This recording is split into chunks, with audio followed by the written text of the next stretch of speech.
Hello and welcome to another edition of Prospect Radio. It's been a while since we've done one of these. I think I remember how to do it.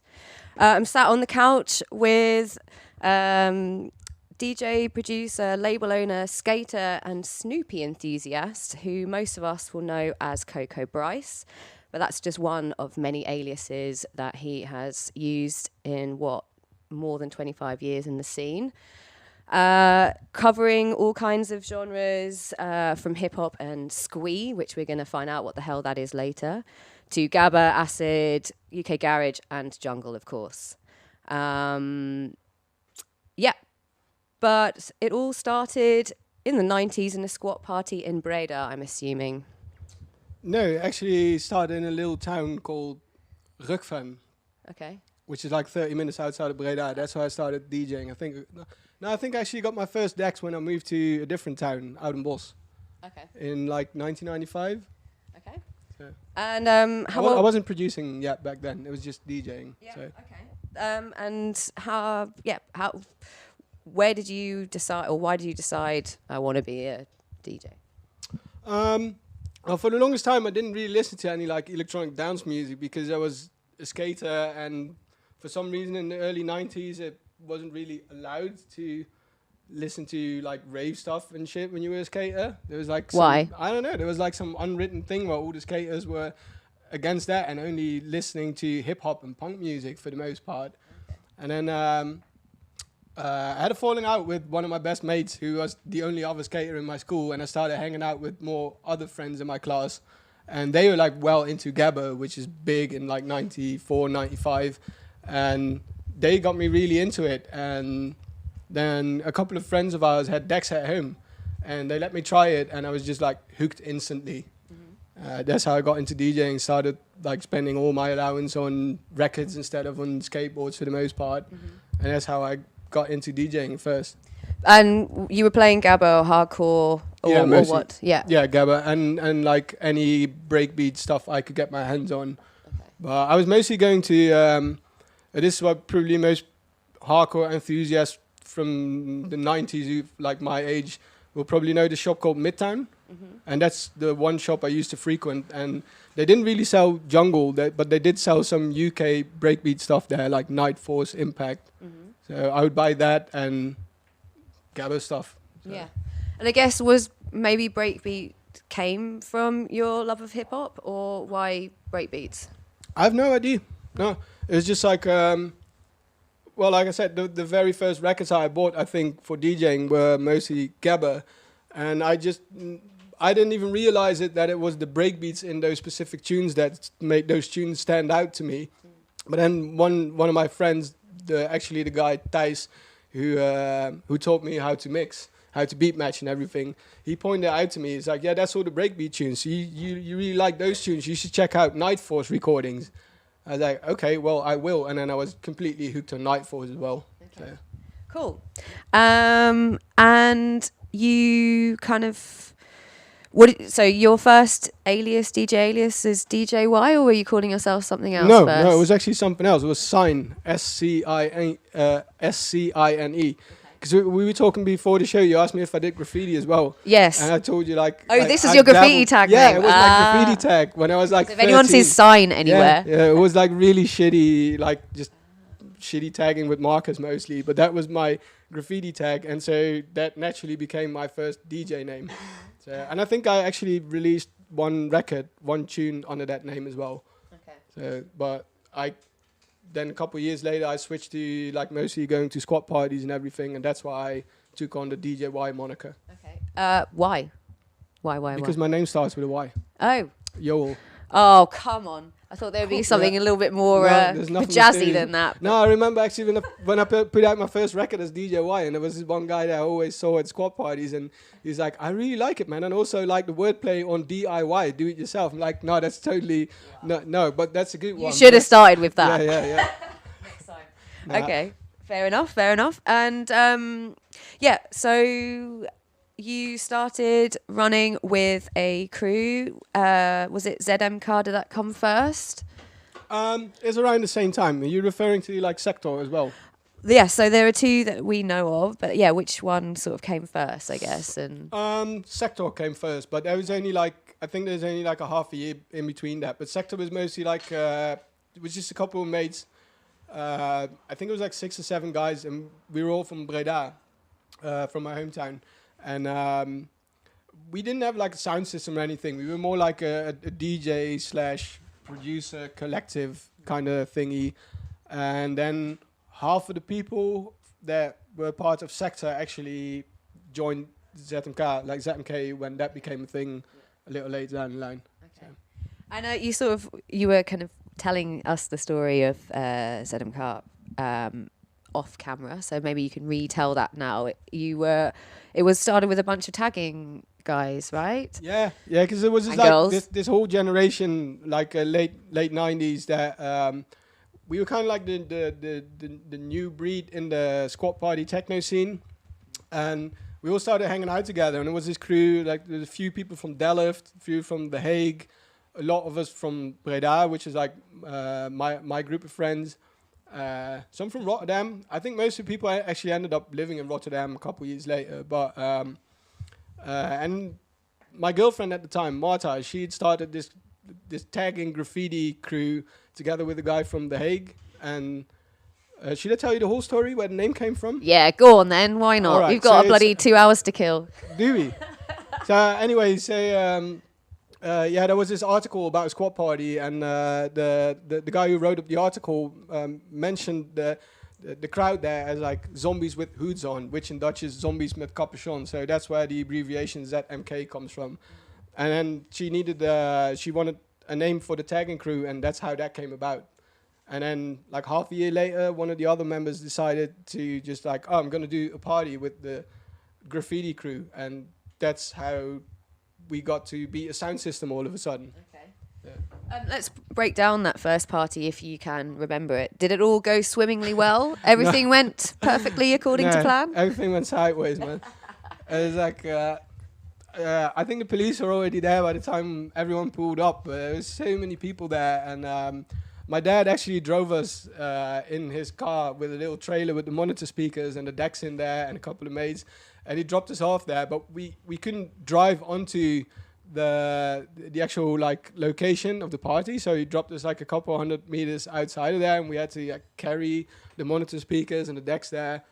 And then after a couple hours, the police just decided like, nah, fuck it, this is not happening, and they told us to stop. So we immediately started packing and put everything in this one big truck we'd rented, like a big lorry. Like, so at least the police can't confiscate these belongings of ours. And then they came and they're like, yeah, we're confiscating the whole lorry. So that was damn. Like, yeah. So I got my records confiscated there, but we got them back after a couple of weeks though. But we got everything back, all the gear and everything. So. And so how long were you guys throwing parties together? And why squat parties? Why was it important for you to do it? Or I don't know. I never really went to like. What do you call it, like discos or cafes or like? I don't think anyone calls them discotheques. What do you call it? Discotheque, yeah. Does anyone call it that? What would you call it? No. We're not in the 80s anymore, are we? No, I never really went out like that. Okay. So all I used to go to in the mid 90s was like these big gabba raves like Thunderdome and Hellraiser and stuff like that. Roughneck Party, Hellbound, and to Club X. I don't know if you know, it's like old gabba discotheque in Belgium. Okay. Nice. So. I don't know. I just that's the first place where I really started properly going out was to squat parties, and that's where after a while that was like all my friends went there, and so for like 4 years that's just all I knew basically, I guess. Yeah. And could you tell us a bit more about the other members of ZMK?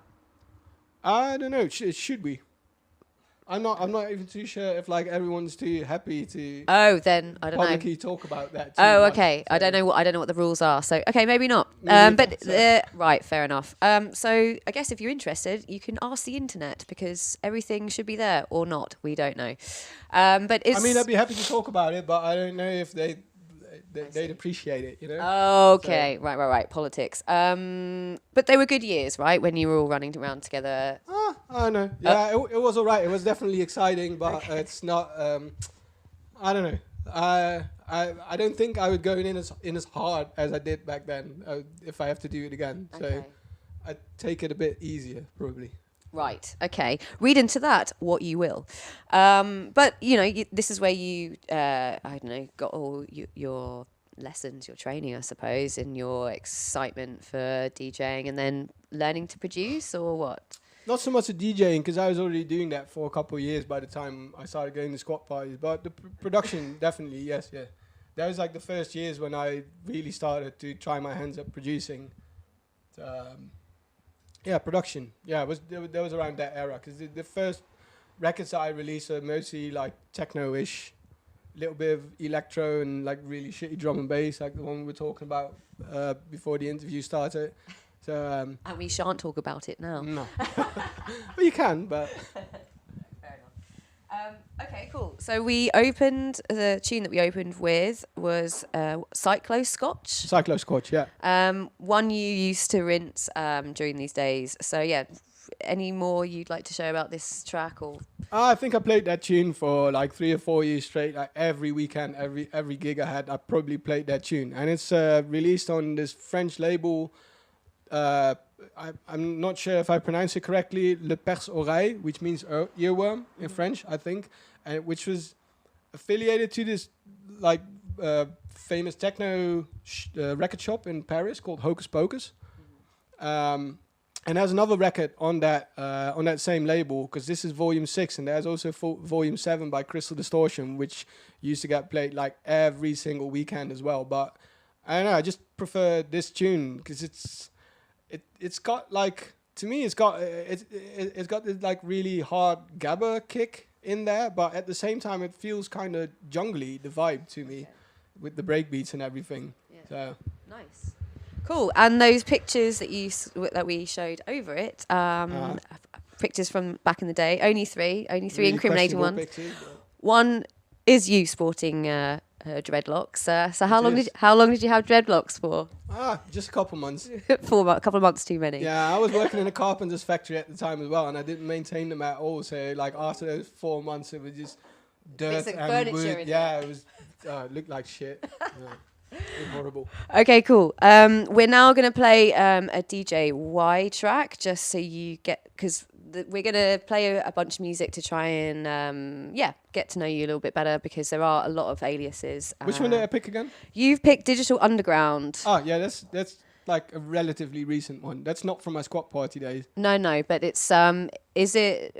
Tell us about the DJY alias, or maybe how you would use it now compared to the other ones. I usually do like the 4x4 hardcore, like anything that's not too choppy and that has a 4x4 kick under there, like hardcore. I would most likely release it as DJY. So. And this track is from released on what label? Doses Decibel, which is run by my good friend Sammy, who's also got released on Prospect. We did a split EP last year, Tommy the Cat. Yeah, great. This is his own label, which he's been running for, I think, like close to 20 years now. I'm not even sure when this came out. It was probably like 5 years ago. Yeah, a couple of years ago. Yeah. Okay, cool. Let's run that track.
Okay, so that's the sound of DJ Y.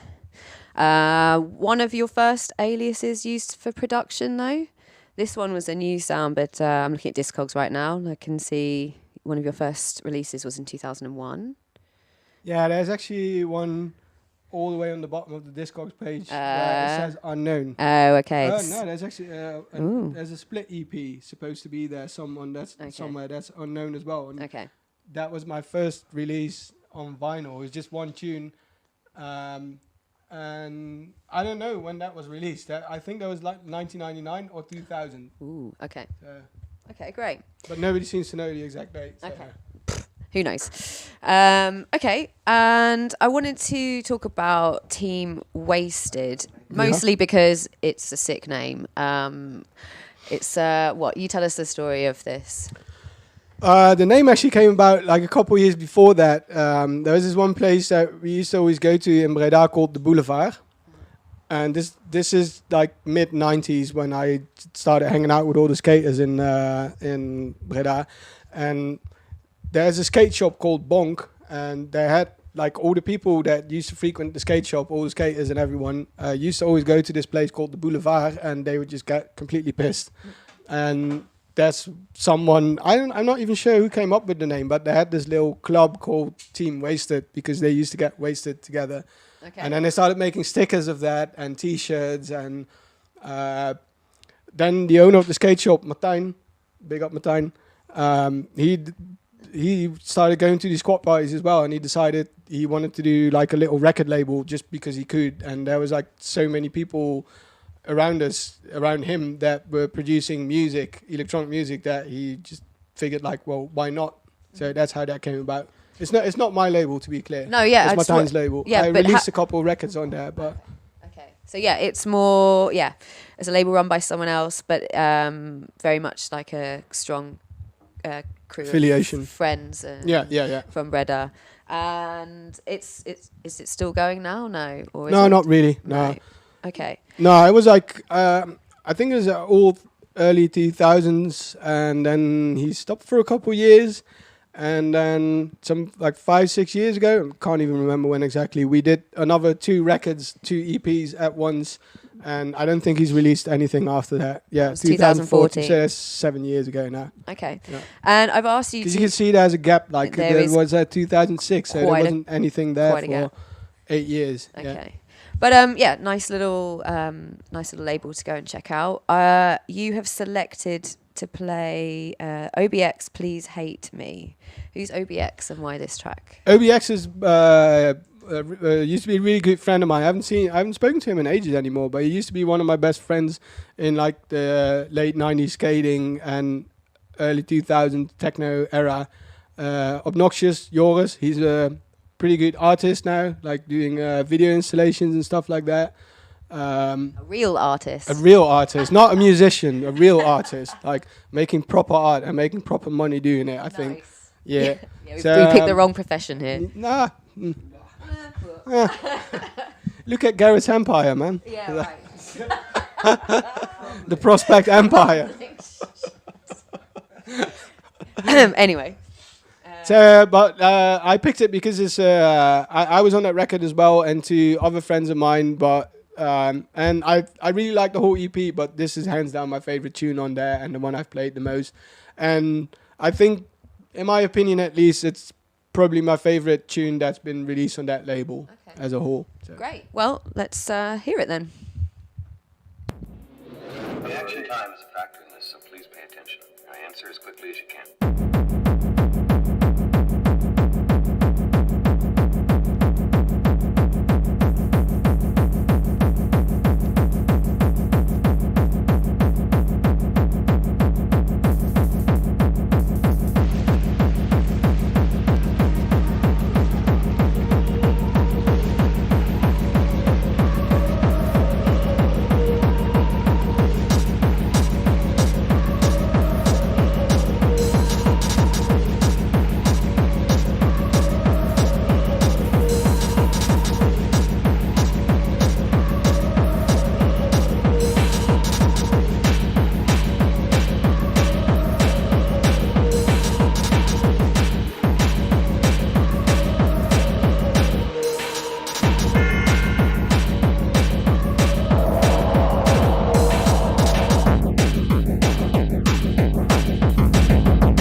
Okay, yeah, so welcome to the jungle special. We're not actually going to play any jungle tonight. The techno special. Just to fuck with you. The squad party special.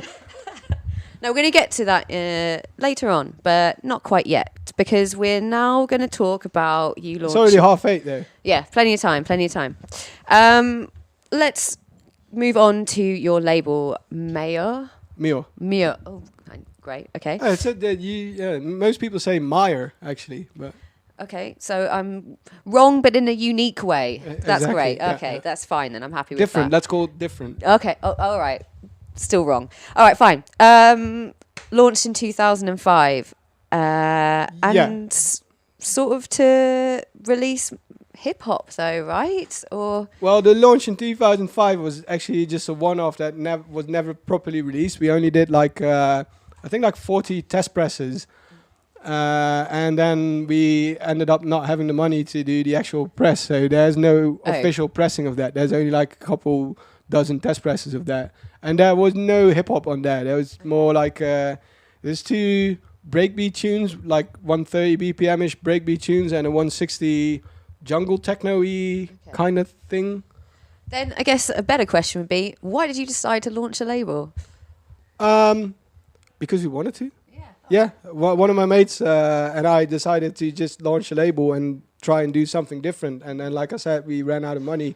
And then 5 years later, I figured I already got the account at the pressing plant and I still got the name. I like the name. So that's when I started releasing. That's how I released the Slugabad split. Nice. That was 2009, yeah. Yeah. Because I got well into all the glitchy hip hop and the Flying Lotus, Hudson Mohawk kind of stuff and the squee stuff. Mm-hmm. And I actually ran into Slugabad at a gig in Worm. Oh, right. But it wasn't like the Worm next door, but it was still in Delfshaven. Okay, yeah. Back then. Nice, Yeah. nice. And they booked me, it was a lowriders night, and they booked Slugabad, who was still virtually unknown by then.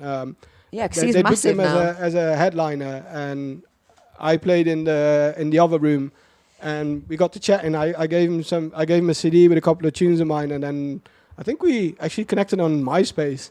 Ooh, does anyone remember that? Yeah, so because the record actually the text site has a MySpace address on it. Oh my So god. on the label. So and I sent him the tunes, and we got to chatting, and I asked him for some tunes that he was willing to put out with me. So and that's that. Okay, nice. But was there any music style plan at all when you first started? When I properly started. Yeah, so we're talking about now from 2009 Yeah, on this onwards. Yeah, squee and all the electronic, weird, glitchy hip hop kind of stuff. That was mostly my focus at the time. Okay. And I also did slower, not quite jungle tempo, but 130, 140 BPM, ravey breakbeat stuff every now and then. But I figured it wouldn't sell on vinyl, so whenever I did those kinds of tunes, I just chucked them on SoundCloud or wherever as free downloads. And okay, I think we need to know what squee is. Wikipedia says, if we want to trust that, it's a musical style with origins in Sweden and Finland. Mm-hmm. Combines simple synth chiptune leads and bass lines with funk, R&B or soul-like rhythms. Yeah, it's basically always slow. If it goes over 120 BPM and it isn't half tempo, then it's not really squee anymore. So that's one of the things. The name squee actually came about from having just one piece of equipment, like a synthesizer, and squeezing the entire track out of one piece of equipment. Boom. Because one of the originators, Pavan, he initially coined a different name, which I can't remember what it was. It was Plop or something weird like that. And then Daniel Savio, which is one of the other squee originators, they're both from Stockholm, Sweden. He was like, nah, that's shit. Let's call it squee and let's spell it not like how you spell squeeze, but SKW and 3 E's. Yeah. So. Nice. And that kind of whole minimalistic approach, or in terms of not minimalism in terms of a genre, but more just minimal equipment, that's sort of being your production MO. Yeah, it is quite stripped. It is right? quite stripped down, but it sounds like a lot of it sounds quite annoying actually. There's a lot of high pitched squeals and shit in there. It's and some of it sounds proper 80s boogie, like Roger and Zapp kind of style, or like a shitty rip-off of Prince instrumentals or something like that. But yeah, what was your question again? No, that's fine. But how do you go from Gabba to this? Just getting bored. Getting bored. Yeah, Okay. I just get bored like Fair doing the enough. same stuff over and over again, and like I said, with like the early 90s skating era, it was like mostly, I was living on a diet of mostly hip hop back then. So, and it's kind of hip hoppy in a way as well, squee, like the rhythms. So, I don't know, like I got tired of doing techno all the time and then started experimenting with more like down tempo stuff. And then I happened upon this, and someone told me, like I made a couple of tunes and someone actually told me, oh, those are squee tunes. I'm like, what the fuck is the squee? It's like, yeah, you should get in contact with those guys. Like, oh, okay, cool. And I went to a record shop in Tilburg, Antenna, and the guy working there actually gave me DJ DMDN. He actually gave me some squee records and told me to listen to it. I was like, oh, okay, this is kind of what I've been making as well. So Okay, sick. that's how everything came together. And then MySpace again. Nice. I think let's listen to some squee. So it's actually track video number 5, please, Steph. This one's Coco Bryce, Ghetto Freaks. No, not that one. Oh dear, I've mislabeled everything here. That's the one. That's the Yes. one. All right.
Okay, so that was Squee, which we've just been trash talking off air. Yeah. But Thanks, Trasher. But I was saying it reminds me of this purple dubstep era with Jemmy and Joker and that lot. And then you was just saying like the Bristol sound. Very. And the Glasgow sound. Okay, yeah. Oh yeah, with I think with Rusty. Yeah, with Rusty and Hotmo. Yeah. And then you were just saying that you got booked for loads of dubstep gigs because... Yeah, especially in the Netherlands, and I played a lot in Antwerp for some reason at that time, in that era. Because there wasn't really any squee parties, and in Antwerp they had like... Okay, well, because it's Why shit. is that? No, I love it, but I can totally see how not many people would show up for squee parties. It's very niche. And dubstep was really big at the time, and it came, like everything happened at the same time. Like Flying Lotus got big, Hudson Mohawk got big, and then dubstep and Joker, Jemmy, all the instrumental grime stuff, Terror Danger. Yeah. So, and there was loads of dubstep parties, but that's how I would get booked to play. So. But I wouldn't really play like the bro step kind of shit. I would mostly play I would like, hope not. You wouldn't be sat on this couch. I did like the last when dude. it went into like the bro step with that tune Sweet Shop, Dr. P.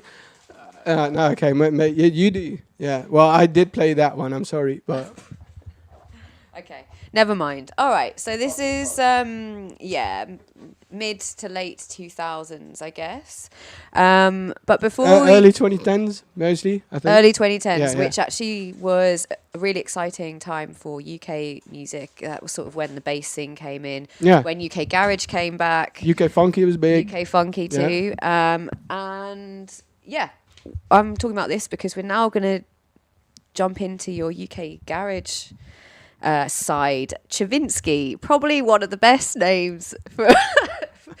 but I don't think the UK is going to take that too seriously. How so? I don't know. It's serious art, isn't it? You're calling yourself a chav. Yeah. At least you get it. Like most people are like. Of course I get it. Like, I'm what does it English. mean? It's like Yeah, Chav and Stravinsky or Kavinsky. Yeah, It's like, no, it's yeah, wonderful. But Yeah. the English people obviously get it. Blackout Crew became a thing. Oh, the odd thing is that most of those records sell in the UK. Like the True. vast majority of the pressings go to the UK. Probably So- because you're signed to a UK label. That would also make sense. Sneaker Social Club. Yeah, but that's they're where based it in came Berlin, out. innit? Huh? They're based in Berlin. Potato. It's full of English people. Anyway, but but yeah, this is sort of a newish alias. Although you kind of have had a UK garage love for a while, or what? Yeah, well, kinda. I never really delved deep into it. Like, I can't really name any UK garage artists, which is also why I picked That Boy as, No, as but my UK garage tune. but which actually, that's an amazing tune and one yeah, of my but it's like favourites, so. whether or not it's like actually UK It's garage not is a UK bit garage. questioned. No, it's more like That's UK perfect. bass, like whatever. So I know I used to listen to loads of Todd Edwards, and he's not even from the UK, So Nice. and I don't know. I know High Rise, but that's only because he's a mate of mine. There's Dward, who also does stuff with Tim Reaper as Glowbacks. But I don't really know that much about UK garage, other than that I like the vibe of the music, and I just tried my hands at making those tunes, and I never even meant to release them. I didn't think any label would ever be interested in releasing them, and then I sent them to Sneaker Social because they initially wanted to do a jungle EP of mine. Yeah. I was like, well, I don't really have many jungle tunes at the moment that I'm sitting on, but I got these garage bits, and he just signed all of them at once. Amazing. So Well, yeah, really good label, really, really interesting kind of mix of UK sounds, I would say. Yeah. They've also released Dead Man's Chest, which is also yeah, I had a tune on that as well. yeah, together that's with him. Yeah. friggin' love that. So Yeah, let's it's about quite all over the place, Sneaker Social, isn't it? yeah, but it kind of all makes sense in the UK umbrella Yeah. of things. But it's all quite like a bit off kilter, like Yeah. I wouldn't say experimental, but it's like on the cusp of like it's not standard dance music in my opinion. Most of what they release. So Okay. There you go. Nice. So I think let's not listen to Dead Boy. Let's listen to Chavinsky. Oh, we're not listening to that boy. Okay. Cool. Well, we can if you want. No, whatever. I'll leave it up to Stefan. He'll just do the roulette. Yeah, that's the one. Yeah. Yeah. Okay. Good.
I wouldn't say call that UK garage, but it has some kind of old era housey rave kind of vibe.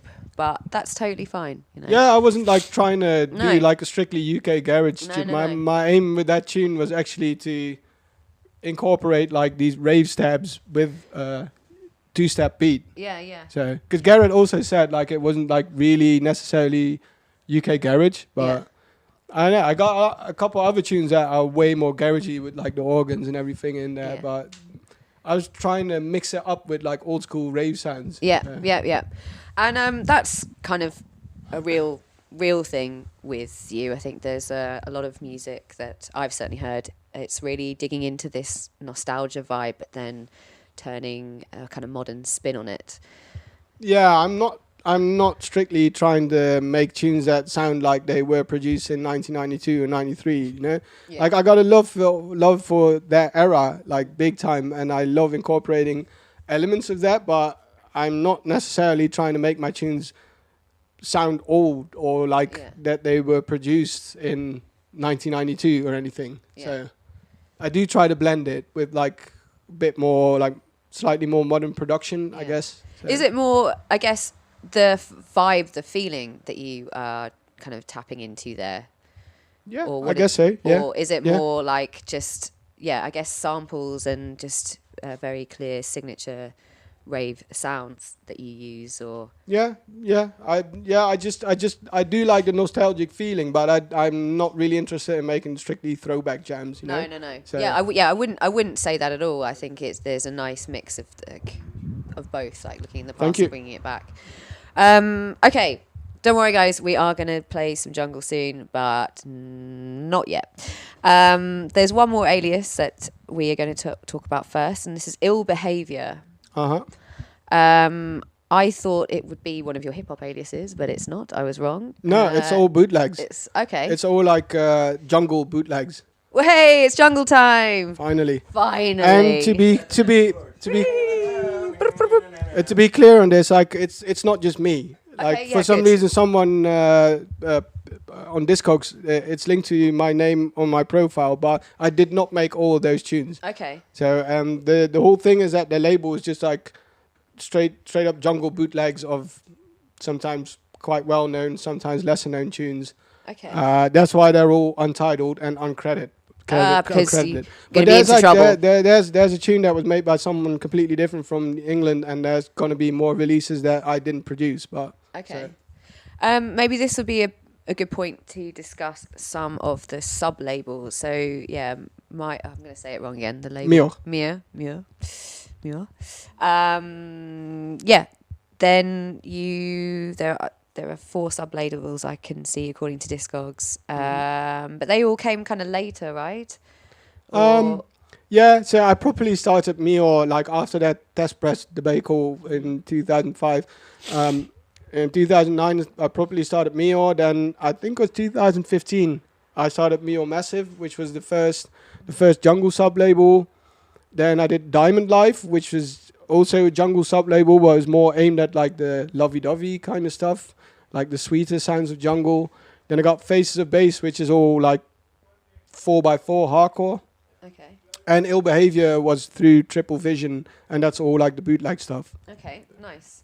And let's chuck in the Mayor Massive story. So this was started from money that you got from selling tunes for a video game, right? Yeah. Woo! It was, yeah. Cha-ching! Innit? Yeah, No. Actually, we're still dissing Squee here. Actually, it wasn't. No, it was it was like some weird hip hop instrumentals that I made on a hardware sampler years before that, and I chucked it on Bandcamp as a free download album. These video game developers, they're called Devolver, and they were making this tune. They were working on this game called Hotline Miami Part 2 at the time, and they just contacted me out of the blue, sent me an email, and asked me if they could license a couple of those tunes for their video game. But it was all like heavily sample based. So I figured the money I'm going to make on this is not going to be worth the hassle if I get pinched for those samples. So I told them, they wanted 5 tunes initially, and I told them, you can have 2 of them, and the other 3, the samples are too obvious. And he even proposed to me to clear the samples, but I figured it would be too much of a hassle, so I told him no. And then I got the paychecks, and I was like, what the fuck did I do? It's like I could have had like 2.5 times as much money off of this, and like Shit. I totally didn't realize what kind of money went on in video games. So, but still made a decent amount of money, enough to actually give me the confidence to quit my job and start the Jungle sub label. So maybe that was also a bit of a turning point for you then. That you definitely, really yeah. like, wow, shit, I can make this passion into Definitely, a full time. yeah. That's why it really took off, because I initially did it because I dreamt of making like a jungle breakbeat hardcore record for years, but I figured it wouldn't sell for shit. So in my mind, it was like, if I ever come across like a bag of money, if I win like a lottery ticket for, I don't know, a couple $grand, that I got like disposable money, I will do that, thinking it wouldn't sell for shit. And then it ended up being my best-selling record ever to date in, 2015. And that's when I managed to quit my job and go into the music thing full time. Nice. It's definitely one of my favourite labels. For new/old but slightly different jungle. Thank you. But let's check out this Ill Behaviour bootleg. You've picked volume 2A, Untitled. Yeah, the Abra one. If you guess any samples or what the track is, don't tell anyone, because we don't want to get him into trouble. It's a very blatant one, this one. Okay, good. Tell it like it isn't do me right.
Tell it like it isn't, do me right, do me right, right, right, right, right, right, right, right, do me right, right, right, right, right, right, right, right, do me right, right, right, right, right, right, right, right, do me right, right, right, right, right, right, right, right, do me flexing little fingers all over me. Next time you better wash your hands and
So that's ill behaviour.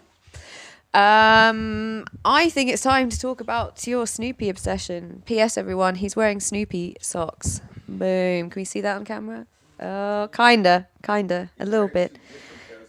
Even better. No, they both have Snoopy on them. Oh, seriously?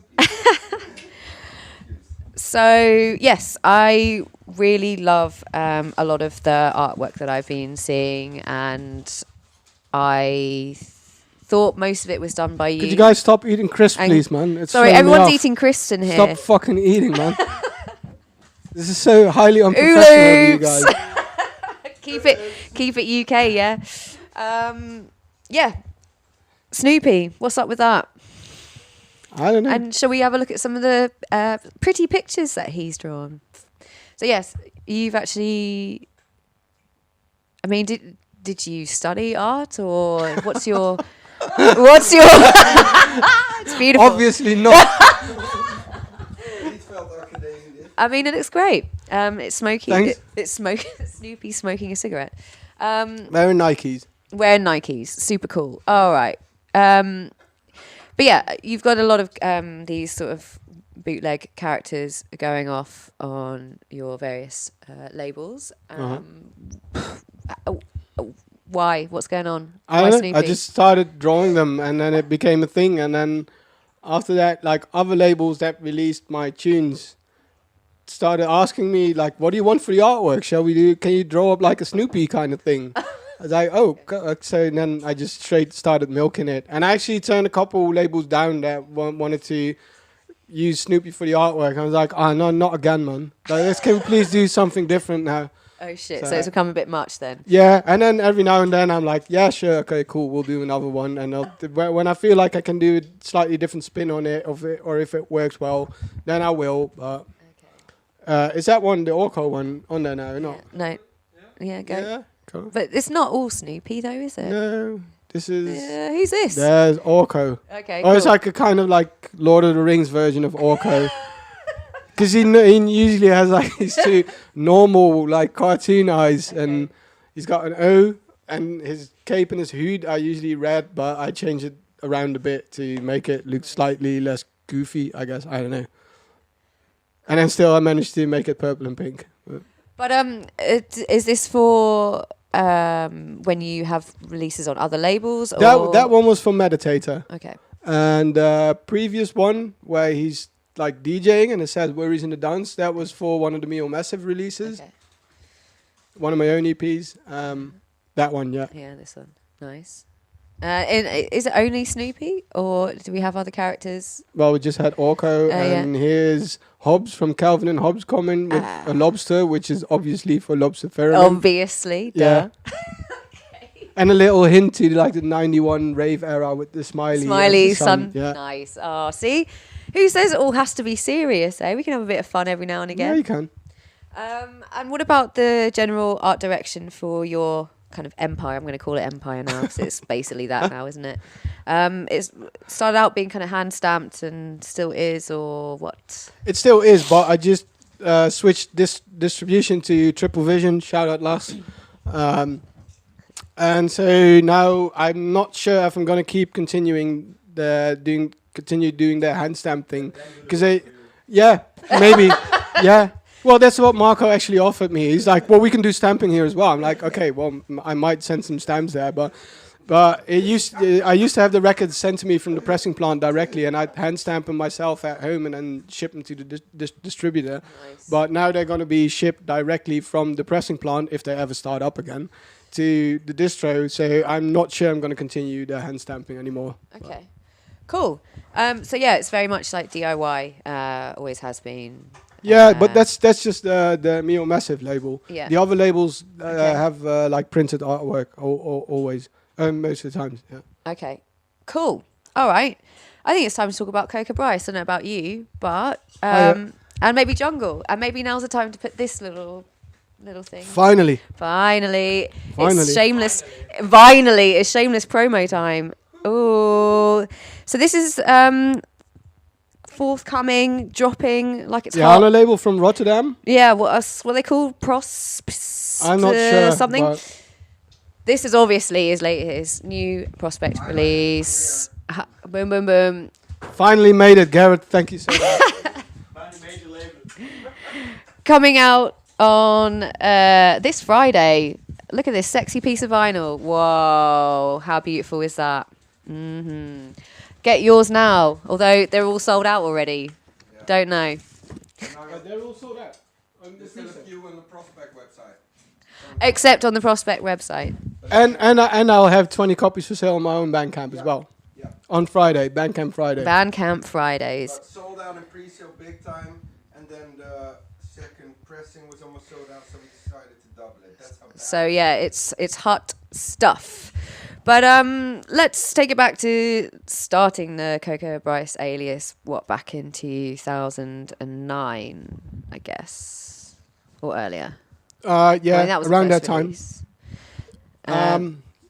You want to know the story behind the name? Yeah, go on then. Well, Why it's from a not? movie, from a book actually. Okay. What's the guy? Irvin Welsh. Oh, nice. Irvin Welsh, like the guy who wrote Trainspotting, and he wrote a book like just prior to Trainspotting, I think, called The Acid House, and it's like 30 short stories, and there's a movie called The Acid House as well, and one of the stories has a hooligan, and it's Ewan Bremner, the guy who plays Spot in Trainspotting. Oh yeah. He plays like a Scottish football hooligan called Coco Bryce, Okay. and he gets his soul switched with a newborn baby in amidst a thunderstorm. So he turns What a into this story. like this hooligan who's like dribbling, and there's this really nasty fucking baby with his soul in there. So that's how I thought that. Oh, that's a I nice don't name. think I wanted to know that. Oh no, it's a really fun movie. Okay, yeah, cool. It's super grimy, but then I think it was like around 2008, 2009. I was DJing in a band. We had like this. DJing in a band. Yeah. I did like I had a sampler and I did cuts in like a hip hop band, and we only performed once in Breda at the jazz festival, and then we just this what do you call it? Dismantled. Yeah, I don't know. They're all good. Yeah, okay. Well, it wasn't good, but we. Oh split no, up, it wasn't yeah. good. Okay. And we didn't have a name. We had this like this concert set, and we didn't have a name. So I was like, let's call our band Coco Bryce. And they were like, yeah, that actually has a ring to it. Let's go with that. And then after that one performance, we split up, and I feel like, well, now I'm just gonna use it solo because I'm gonna do other music anyways. Okay. So and I ran with it. Yeah. So But was this your first real embracing jungle alias, or? yeah, I guess Yeah. so. Yeah. Yeah, I was into jungle back in, what I say, like 95, 96. Yeah. But I didn't really know that much about it back then. I was really into it, but by the time I got really into it, it was already starting to morph into drum and bass proper, which I was never really that into. I liked the choppy breakbeats and everything more, and that was like fading out of the music more and more. You know, it started to become these like two-step drum and bass rhythms more and more. So I know I kind of fell out of love with it for a while, and then some 6-7 years ago I got really back into it, and well, lucky for me, a lot of other people started getting back into it Yeah. around the same time as well. Yeah. So Really well timed. Convenient. yeah, Okay, and let's maybe talk about your approach to writing music as Coco Bryce specifically. Is there an approach? Do you I usually go in without a plan, like Great. except for those. Like the bootleg you just played, I had a plan. I was like, I heard that tune. I was like, oh, this is around like 160 BPM. I could probably do a jungle version of that, and then I'll do it. But other than that, most of the times I go in without a plan, because if I have a plan, I usually fuck it up. Okay. So No plan. yeah, No pressure. yeah, I'll just like start chucking samples into Ableton and randomly press keys until I find something that sounds. No, really, no, that's literally how I do it. I just chuck it in Ableton and I start pressing keys and try to play a melody with some weird sounds, and so, okay, this is all right, and program a beat. Okay. And then if I use vocals, those always come last. Okay, interesting. Yeah. And yeah, I think samples and vocals are a real cornerstone to your sound. And you just said you basically they're also a starting point, really. So, yeah, I mean, Well, not the vocals, no, but the samples. samples. Samples from what's good sample material? Anything. Anything. I got a folder of just rave stabs, but usually I'll just chuck entire tunes from.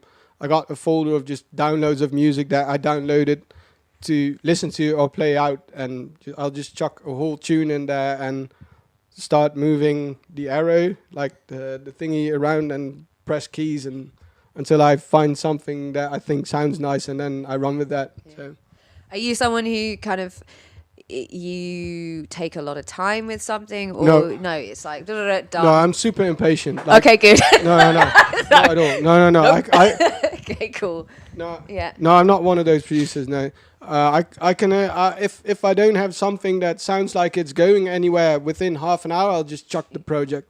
Chuck the project. I'll just move on. Yeah.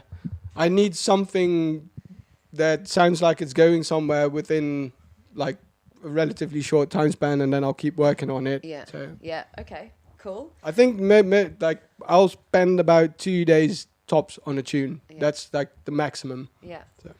But I mean, I think there's something to be said about not being too precious about something, because otherwise you don't get stuff out, you know? Yeah, and I also like when it sounds a bit more spontaneous. And if you keep grinding a tune, working it for like months on end, for me at least, like I know a lot of people that make really exceptionally good music that can do that. I just can't. I don't have the patience for it. I'll be in a totally different headspace, in a totally different vibe if I've been working on it for a couple of days, you know. So I just can't do it. So. Yeah. Okay, nice. I think we should probably talk about Tommy FFF at this moment, just because... My dear friend Tommy. Dear friend to everyone. He's a name that we all know on Prospect. Because you guys have done a lot of split releases, but I guess... Yeah. You go way back though, don't you? Yeah, Squat Party days. Squat Party days, yeah. Nice. I was just telling Garrett that we had a mutual friend, someone I knew from when I was like 13 from skateboarding, and at the time, which is like early 2000s, that guy lived with Tommy, I think, in a squat. I'm not sure, but at least they knew each other, and he introduced me to Tommy, and Tommy actually already had some of my techno records, like the DJY records back then, and we started talking about that, and we got to chatting, and like every now and then I'd run into him at squat parties. And we were always cool with each other, but we weren't really like friends, you know, we weren't hanging out. But this is like 20 years ago. And then 5, 6, 7 years ago when I started doing more jungle, I got him involved because I knew he was producing a lot of jungle as well. And that's when we started doing gigs together, doing releases together, like collab tunes. That's when we really started hanging out a lot as well, and we became really good friends. So. Shout out to Tommy in Tommy. The chat. Flissing a massive. Oi. Cool. Another shout out, someone else was in the chat, is Distant Planet. Simon and Louise. Want to bring that up because I think they're also fantastic for what they're doing. They're wicked. They're the best, man. Yeah. Like often when I go to London, that's been quite a while, but like I'll stay at their place and just. They're also record traders, and they're phenomenal DJs, and they got like encyclopedic knowledge of jungle and breakbeat hardcore, but they also sell records on Discogs and record fairs, and every time I go to stay with them for a couple of days, I'll just spend like entire evenings going through their Discogs collection and buying tunes off of them. So nice. Okay, I think let's hear a Coco Bryce tune. You selected Wish We Didn't from your last album called From Night on Earth. Yeah, this one's for Tim Reaper. And this, any more? Should we maybe talk a little bit about this album real quick? Yeah, sure. I can talk about the tune if you want. Or the why tune? I picked it. Yeah, go for it, yeah. For the longest time I was trying to because jungle is usually quite hectic, and I was just trying to make a tune that was as stripped down as possible with as few ingredients as possible and still make it sound like a finished tune. And this is like kind of where I'm personally felt like, well, I finally succeeded at what I've been trying to do. It's just, I think it's only like 4 or 5 layers of sounds, and I wanted to make a track that was as minimal as possible. Less is so- more. Yeah, I think I've read a couple of interviews where this is sort of There's barely any drum edits or anything in there. It's like super stripped down. nice. So Nice. Let's hear it then. Oh dear. It should be number 10.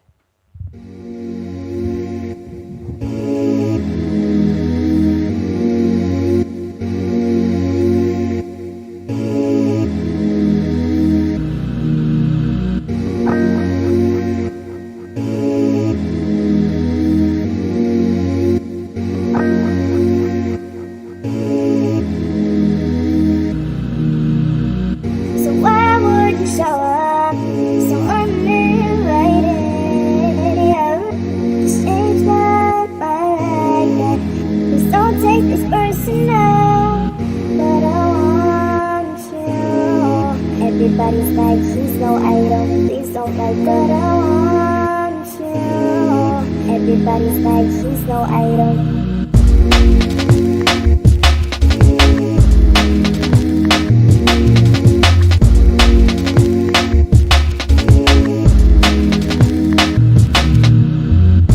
Why would you show up so uninvited? This ain't not like that. Please don't take this personal, but I want you.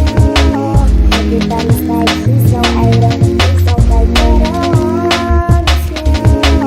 Everybody's like he's no idol. Funny how everything ends. You gotta let you want like some. I never listened though. I should've figured though. But it was you, so I was with it. And to tell you the truth, wish we never did it.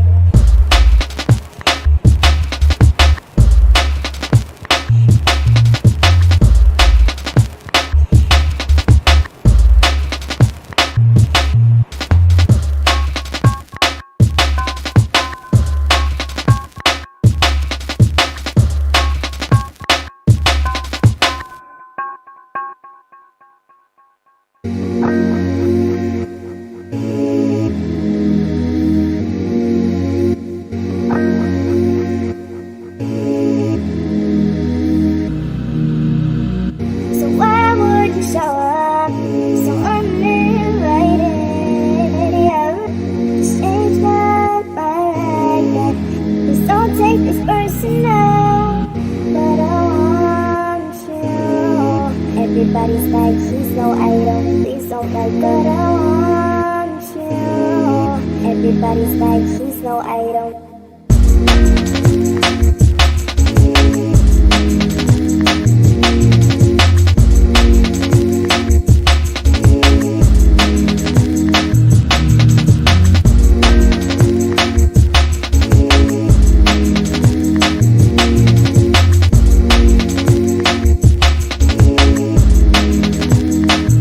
You want like some.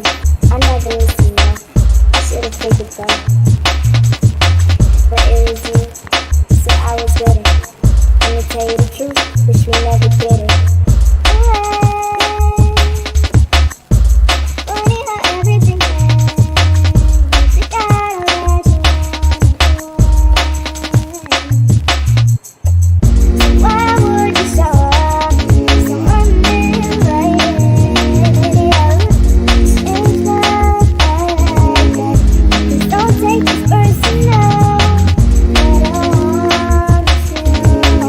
Everybody's like he's no idol. Please don't like, but I want you. Everybody's Okay, in case you haven't have guessed, this show is all about selling this record, which is already sold out, apart from on the Prospect website and on Yoel's Bandcamp. Yeah, how about you tell us a bit about this EP, which is called, I thought it said Sound Sound Dimensions. but Dimensions. This looks like an H though, doesn't it? Yeah, I actually thought the guy who made the artwork, he's like a graffiti artist from No Breda. shit, is he? He is, and he did a different mock-up first, where he wanted to be like legible, And I was like, no. It just needs to look cool. It doesn't really need. It doesn't really need to be cool. legible, but which it apparently isn't. Okay. So yeah, I wanted it to look like. I'm usually not that keen on graffiti artwork when it's like full blown pieces with a lot of colors. No, this is sick though. Yeah, but I wanted it to look like back in the day, like. Sorry, our record prop is just sort of taking over the show here. My face is not in the camera. You know, like back in the day when color prints were really expensive, and so to give it a bit of color, they would just like use colored paper and do black and white prints, photocopy on it. So I wanted it to have like that kind of a vibe, like an old school techno or hip hop kind of flyer for underground events, or like in the early 90s when they did that with labels as well, when full color prints are expensive, you could just like get red paper with black print. So that's how the artwork came about. And the name Sound Dimensions is because the title tune, the breakbeat, is sampled from the Sound Dimensions from the reggae group, the dub reggae group. Nice. So that break is sampled from the Sound Dimensions tune. Sorry. Gareth really enjoyed it. Finally, he's back on Prospect Radio. Yeah. Sorta. Silent. Sorta. As we like him. So, and what about the tracks themselves? Do you want to? Who cares about the tracks themselves? Oh, brilliant! Just buy it. Okay, Yeah. cool. Do we want to hear it? Should we hear it a little bit? But before Which one are you going to play? we're gonna. Like Ooh. all the clips. Okay. No. Yeah. No. Okay. What is the Cosmic Muffin about? What is the Cosmic Muffin about? Who knows? I know what the matte. I like the matte Beethoven, one, though. Yeah, Beethoven. Yeah. That's because it's like cheesy ravey. But the matte one is actually because I sampled it off of a Mark Smith tune, which was on like Thunderdome 4 or 5, like a Gabba tune, and it's got this like vocal loop with pianos in there, and I just did a breakbeat version of that 94 Gabba tune. Nice. 94, 93, I'm not sure. Okay, one thing, the Beethoven track, he wanted it to be called Jail Beethoven, but I was like, we're not that label anymore. No, Okay, you're like, we thank you didn't for drop that. the soap yet. All right, I think it's time for it's gonna get terrible now. Goodbye, Garrett. And then we're gonna play you a little tease. I'm gonna say thank you to Coco Bryce for being here. Thank you, And Holly. then next up we've got an absolute ledge from us, Sam, who's gonna do what he does best. He's gonna play us a set of maybe jungle, maybe drum and bass. Who knows? Jungle. Of course, it's a jungle special. Woohoo! Okay. Thank you.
know, Jose. See me that my essay, they say how you know, no.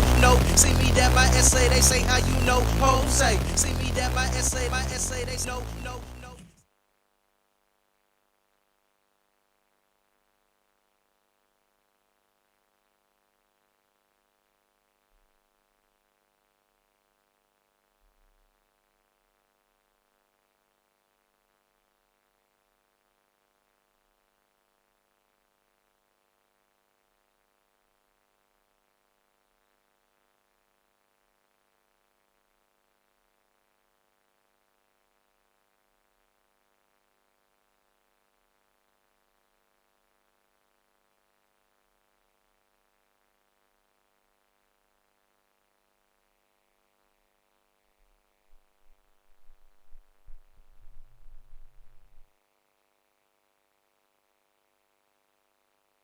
Okay, we're going to hand over to DJ Lars, aka DJ Harsh, to play some jungle. Let's go. Pick up our instruments. We're gonna play the shit out of this thing. We're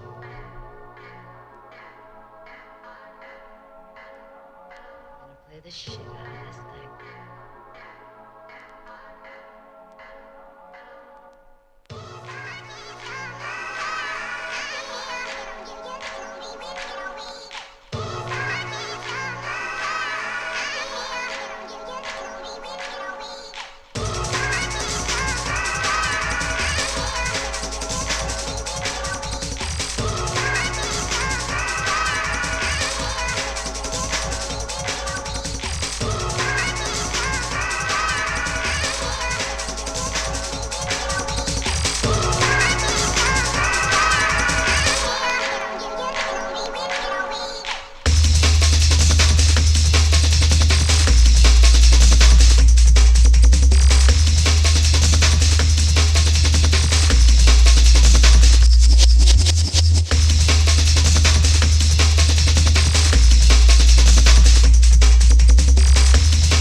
humanity shall fade away. He who seeks of only vanity and no love for humanity shall fade away. He who seeks of only vanity and no love for humanity shall fade away. He who seeks of only vanity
pushing me like you wanna push me out of my job. Every time, every time, every time, every time, every time I go on lunchtime. Every time I go on lunchtime.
indeed. That was our Jungle is Massive radio show. Thanks for tuning in. Buy that Coco Bryce album, record, EP, blah, blah, blah, blah. And see